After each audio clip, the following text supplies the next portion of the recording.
अरे द्वारपालो कन्हैया से कह दो कि दर पे सुदामा गरीब आ गया है, कि दर पे सुदामा गरीब आ गया है। भटकते भटकते न जाने कहाँ से, भटकते भटकते न जाने कहाँ से तुम्हारे महल के करीब आ गया है, तुम्हारे महल के करीब आ गया है। न सर पे है पगड़ी न तन पे है जामा, कह दो कन्हैया को नाम है सुदामा। कुछ इसी तरह के भाव हमारी आज की कविता में हैं, जिसका नाम है सुदामा चरित और जिसे लिखा है कवि नरोत्तम दास ने। इस कविता में नरोत्तम दास जी ने सुदामा और श्री कृष्ण की मित्रता का चित्रण किया है। उन्होंने इस कविता में बताया है कि सुदामा की कैसी दीन दशा थी, कर उसकी दयनीय दशा को देखकर भगवान श्री कृष्ण की मनस्थिति कैसे होती है, वे किस प्रकार सुदामा का स्वागत करते हैं, कैसे उनका आदर सत्कार करते हैं, कैसे उनकी विदाई करते हैं और रास्ते में आते हुए सुदामा श्री कृष्ण के बारे में क्या सोचते हैं और गांव पहुंचकर किस प्रकार वे अपनी झोपड़ी को ढूंढते हैं और कैसे श्री कृष्ण सुदामा की हालात को बदल देते हैं। इन सब का वर्णन इस कविता में किया गया है। अब हम एक एक करके इसके एक एक पद्यांश को पढ़ते जाएंगे और उसका सरलार्थ करेंगे। सबसे प्रथम पद्यांश है। शीस पगा न झगा तन में, प्रभु जाने को आही बसे के ही ग्रामा, धोती फटी सी लती दुपटी, अरुपाए उपानह को नहीं समाना, द्वार खड़ो द्विज दुर्बल एक, रहो चकिसो वसुधा अभिरामा, पूछत दीन दयाल को धाम, बतावत आपनो नाम सुदामा। सबसे पहले हम इसके प्रसंग की बात करते हैं कि इसका प्रसंग कैसे लिखेंगे। इसका प्रसंग लिखेंगे कि प्रस्तुत पद्यांश हिंदी की पाठ्य पुस्तिका वसंत भाग 3 में संकलित सुदामा चरित नामक कविता से लिया गया है और इसके कवि श्री नरोत्तम दास हैं। इसमें कवि ने उस समय का वर्णन किया है जब सुदामा की पत्नी सुशीला के बार बार कहने पर सुदामा अपने बचपन के मित्र श्री कृष्ण से मिलने द्वारका जाते हैं और उनकी दयनीय दशा को देखकर द्वारपाल उन्हें अंदर जाने से मना कर देते हैं। ये इसका प्रसंग हुआ। अब हम इसके कठिन शब्दार्थ करते हैं।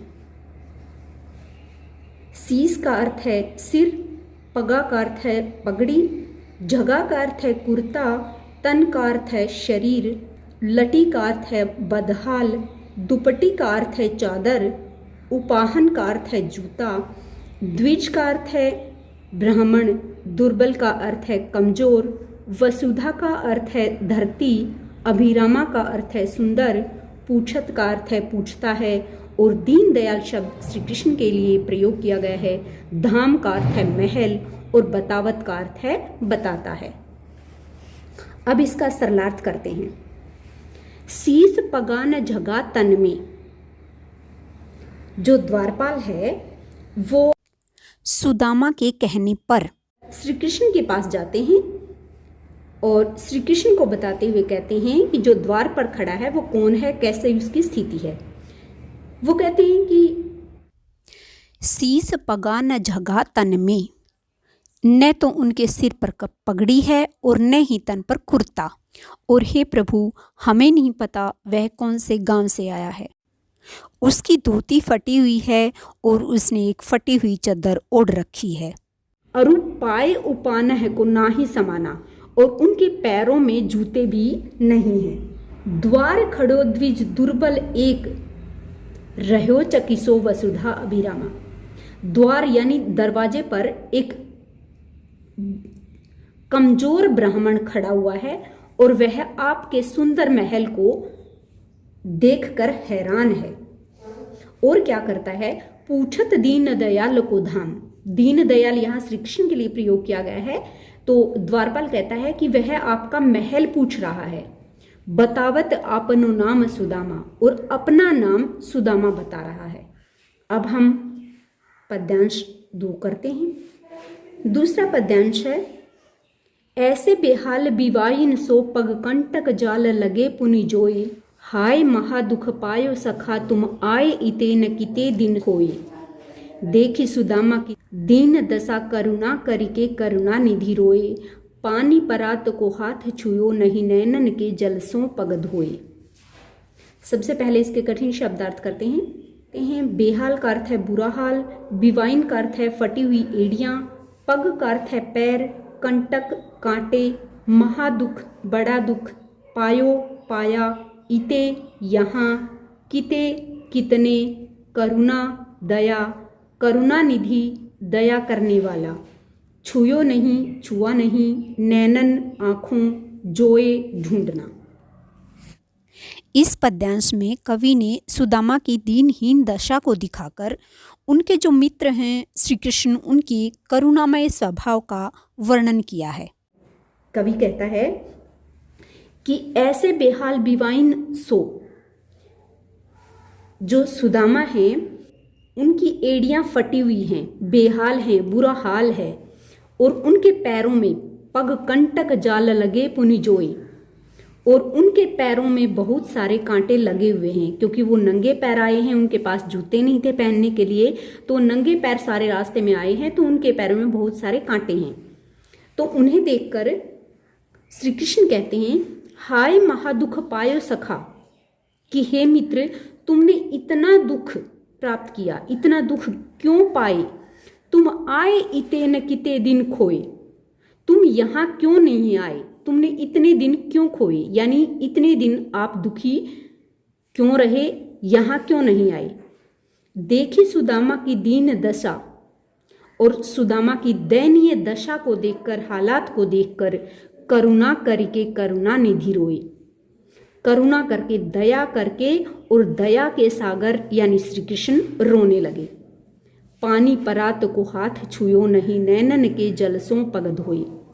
और हालात ये थी कि श्री कृष्ण ने रो रो कर जो परात थी, जिसको प्राचीन समय में जो भी मेहमान आता था, अतिथि आता था, उसके पैर धोने के लिए प्रयोग किया जाता था, तो उसी प्रकार सुदामा के पैर धोने के लिए जो परात लाई गई थी, रो रो कर श्री कृष्ण ने वो परात आंसुओं से भर दी, और सुदामा के पैर जो है अपने आंसुओं से ही धो दिए, उनको पानी को छूने की जरूरत ही नहीं पड़ी।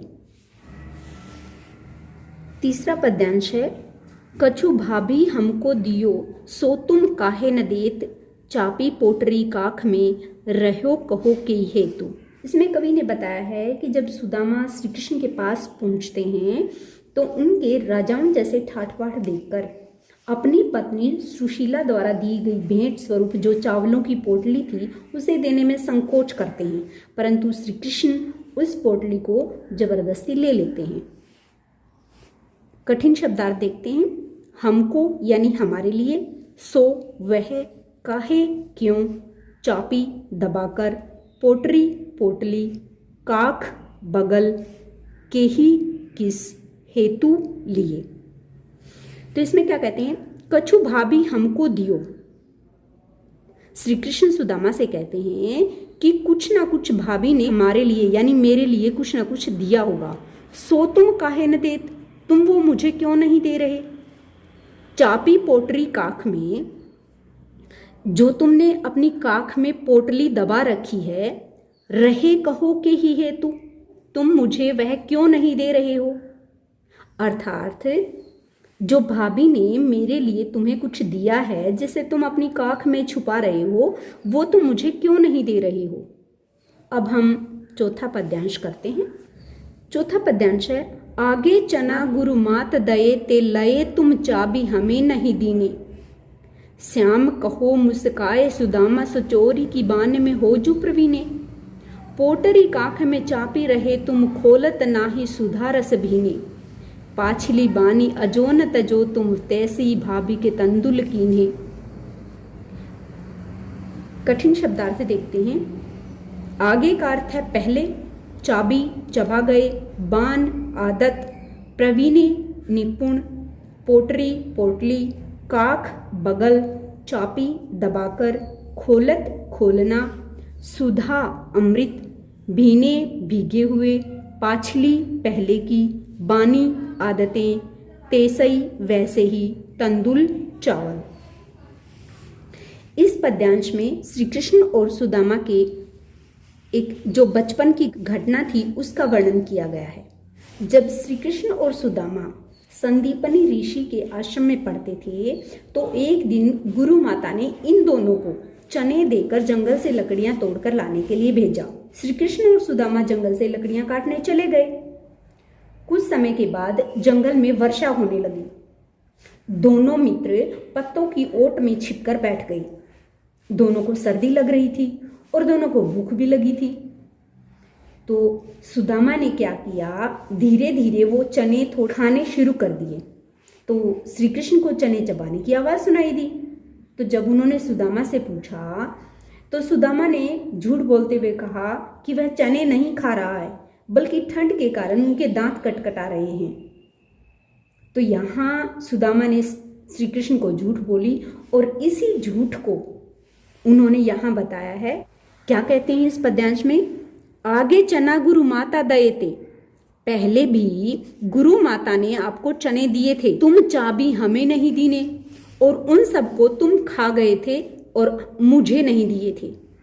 श्याम कहो मुस्काए सुदामा सो, श्री कृष्ण जो है हंसकर सुदामा को कहते हैं कि चोरी की बान में हो जू प्रवीणे, कि चोरी की आदत में तो तुम पहले से ही निपुण हो, क्योंकि उस समय भी गुरु माता के दिए हुए चने तुमने चोरी से अकेले खा लिए थे और आज भी तुम यही करने वाले हो।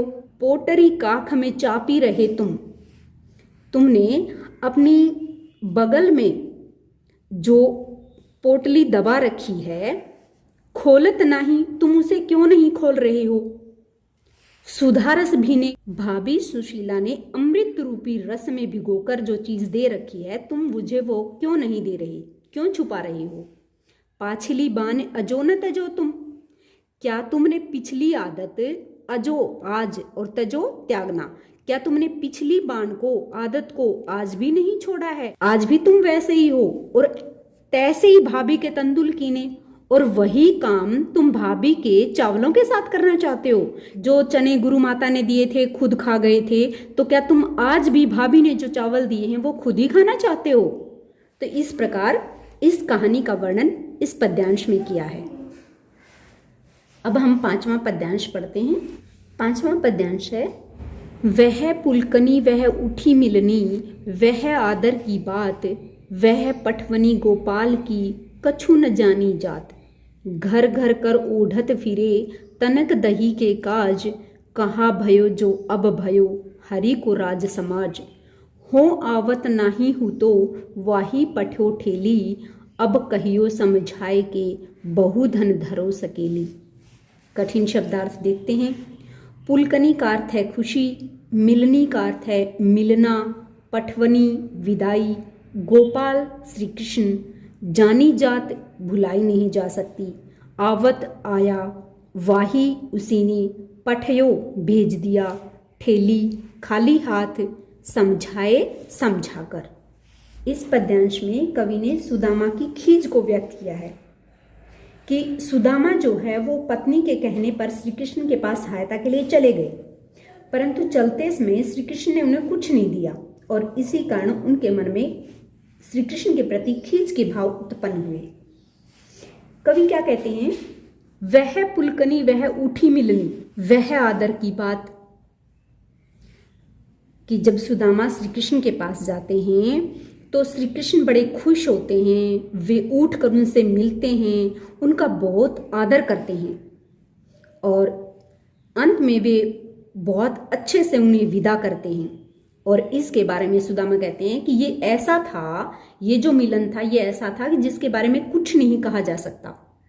इसके बाद सुदामा जो हैं वो अपने गांव लौट रहे हैं और रास्ते में मन ही मन में सोचते हैं कि जो श्री कृष्ण हैं वो अब राजा बन गए हैं। और क्या कहते हैं कि घर घर ओढ़त फिरे तनक दही के काज, क्योंकि इस चीज की खींच तो थी उन्हें कि श्री कृष्ण ने उन्हें कुछ नहीं दिया। और मन ही मन सोचते हैं कि मैं तो यहाँ आना भी नहीं चाहता था, मेरी धर्म पत्नी ने जबरदस्ती यहाँ भेज दिया।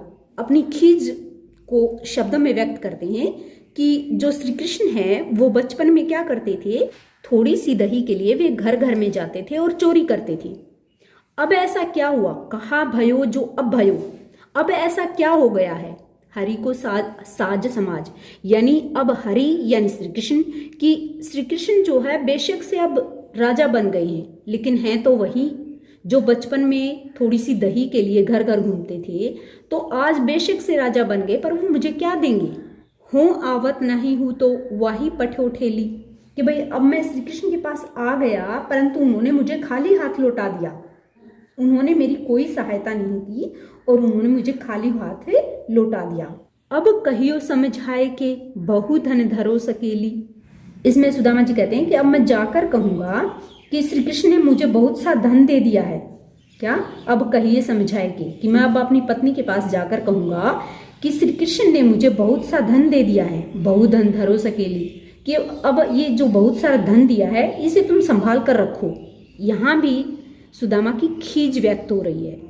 जैसे आदमी जब खींचता है तो मन ही मन सोचता है, तो इसी प्रकार वे भी सोचते हैं कि मैं पत्नी को जाकर कहूंगा कि मुझे जो है बहुत सारा धन दे दिया, अब रख इसको संभाल कर। तो इस प्रकार के भाव इस पद्यांश में व्यक्त हुए हैं। अब हम छठा पद्यांश करते हैं।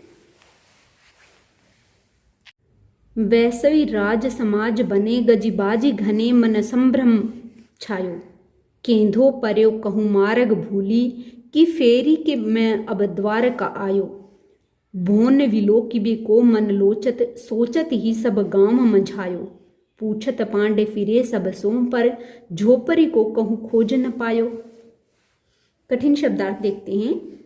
वैसोई वैसा ही, गज हाथी, बाजी घोड़े, संभ्रम भ्रमित होना, कैंधो या मार्ग रास्ता, भूली भूलना, भोन भवन, विलोकिबे देखने को, लोचत लालायित, गांव मंझायो गांव भर छान मारा। इस पद्यांश में कवि ने उस समय का वर्णन किया है जब सुदामा अपने गांव पहुंचकर भ्रमित हो जाते हैं, क्योंकि उन्हें यहाँ सब कुछ बदला हुआ नजर आता है। वैसोई राज समाज बने गजबाजी घने मन संभ्रम छायो। सुदामा की जो मनस्थिति है उसका वर्णन करते हुए कहते हैं कि जब सुदामा अपने गांव के पास आ जाते हैं, पहले तो वो सोचते हुए आ रहे हैं कि श्री कृष्ण ने मुझे ऐसे ही विदा कर दिया, कुछ भी नहीं दिया। तो जैसे जैसे वो अपने गांव के पास आते हैं तो वे देखते हैं कि उन गांव का जो दृश्य है वो ठीक वैसा ही है जैसा द्वारका का है। गजबाजी घने मन संभ्रम छायो, वहां पर उसी प्रकार के घोड़े हाथी सब बंधे हुए हैं, सारे जो महल थे वो सोने के महल बने हुए हैं। तो ये सब देखकर उनका मन जो है वो घूम गया है, अर्थात चक्कर में पड़ गया कि कहीं वो कंध्यो परो कहूँ मार्ग भूली, कि कहीं मैं रास्ता भूल कर कि फेरी के अब द्वारका आयो। उनके मन में भ्रम होता है कि कहीं मैं वापस द्वारका तो नहीं आ गया। भोन विलोकिबे को मन लोचत सोचत ही सब गांव मंझायो। यहाँ के जो सुंदर सुंदर भवन हैं उनको देखकर सुदामा का मन जो था वो ललायित हो उठता है, और ये सोचते सोचते क्या होता है, वे पूरे गांव को छान मारते हैं। इसलिए जिस कुटिया में वो रहते थे उस कुटिया को ढूंढना चाहते हैं। पूछत पांडे फिरे सब सो, पांडे का अर्थ है ब्राह्मण, और ब्राह्मण सुदामा सबसे पूछते हुए फिर रहे हैं, घूम रहे हैं, पर झोंपड़ी को कहूँ खोज न पायो। लेकिन अपनी जो झोंपड़ी थी उसको वो कहीं भी ढूंढ नहीं पाते हैं, और ढूंढेंगे भी कहाँ से, क्योंकि श्री कृष्ण ने उस झोंपड़ी का महल बना दिया था। इस प्रकार इस पद्यांश में सुदामा के मन के भ्रम को दर्शाया गया है। अब हम अगला पद्यांश करते हैं। अगला पद्यांश है के वह टूटी सी छानी हती, कह कंचन के अब धाम सुहावत। के पग में पनही न हती, कह ले गजराज है ठाडे महावत। भूमि कठोर पे रात कटे, कह कोमल सेज पे नींद न आवत। के जुर तो नहीं को दो सवा, प्रभु के प्रताप के दाख न भावत। कठिन शब्दार्थ देखते हैं। कई का अर्थ है कहाँ, छानी झोपड़ी, कंचन सोने, धाम भवन, पग पैर, पनही जूती, ले गजराजहू हाथियों को लेकर, महावत हाथी की सवारी करवाने वाला यानी हाथी को जो हाँकता है, कठोर सख्त, सेज बिस्तर, जुरतो प्राप्त होना, कोदो मोटा, सवा अनाज, प्रताप कृपा, न भावत अच्छा न लगना। इस पद्यांश में कवि ने सुदामा के वैभवपूर्ण जीवन का बहुत ही सुंदर वर्णन किया है, क्योंकि श्री कृष्ण ने सुदामा की न केवल झोपड़ी बल्कि पूरे गांव को ही द्वारका जैसा बना दिया था। तो अब उसी का वर्णन इसमें किया है। के वह टूटी सी छानी हती, कवि कहते हैं कि क्या तो सुदामा की वो टूटी सी झोपड़ी थी, कहे कंचन के अब धाम सुहावत, और क्या अब झोपड़ी की जगह उन्होंने सोने के महल बना दिए हैं। कै पग में पनही न हती, क्या तो उनके पैरों में पनही अर्थात जूते भी नहीं थे, और कहाँ अब कहें ले गजराज ही ठाडे महावत, कहाँ अब जो है महावत हाथियों को लेकर खड़े हुए हैं और सुदामा को हाथियों पर बिठाने के लिए तैयार खड़े हैं। भूमि कठोर पे रात कटे, पहले जो है सख्त भूमि पर रात कटती थी, अर्थात सोने के लिए उनके पास बिस्तर भी नहीं थे, वे भूमि पर सोते थे। कहे कोमल सेज पे नींद न आवत, और अब स्थिति यह है कि जो नरम मुलायम बिस्तर सजा हुआ है उस पर भी सुदामा को नींद नहीं आती। के जुर तो नहीं कोदो सवा, क्या तो उनको खाने के लिए मोटा अनाज भी नहीं होता था।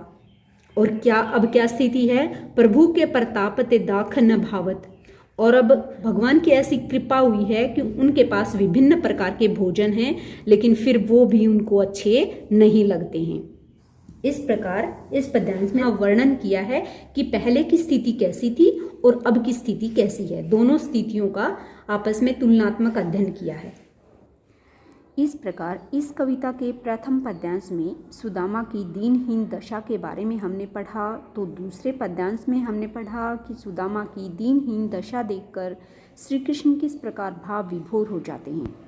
तीसरे पद्यांश में हमने पढ़ा कि श्री कृष्ण के राजाओं जैसे ठाठ बाट देखकर सुदामा अपनी पत्नी द्वारा भेंट किए गए चावलों को देने में संकोच करते हैं, परंतु श्री कृष्ण उन्हें बचपन की चोरी की आदत की याद दिलाकर उनसे पोटली छीन लेते हैं। चौथे पद्यांश में सुदामा की खींच को व्यक्त किया है, तो वहीं पांचवें पद्यांश में सुदामा की झोपड़ी के साथ साथ पूरे गांव को द्वारकापुर जैसा बनाने का वर्णन किया है, और अंतिम पद्यांश में सुदामा के वैभवपूर्ण जीवन का अत्यंत सुंदर वर्णन किया है। यहीं पर हमारी वीडियो समाप्त हुई। अगर वीडियो अच्छी लगे तो इसे लाइक और शेयर जरूर करें। Thank you.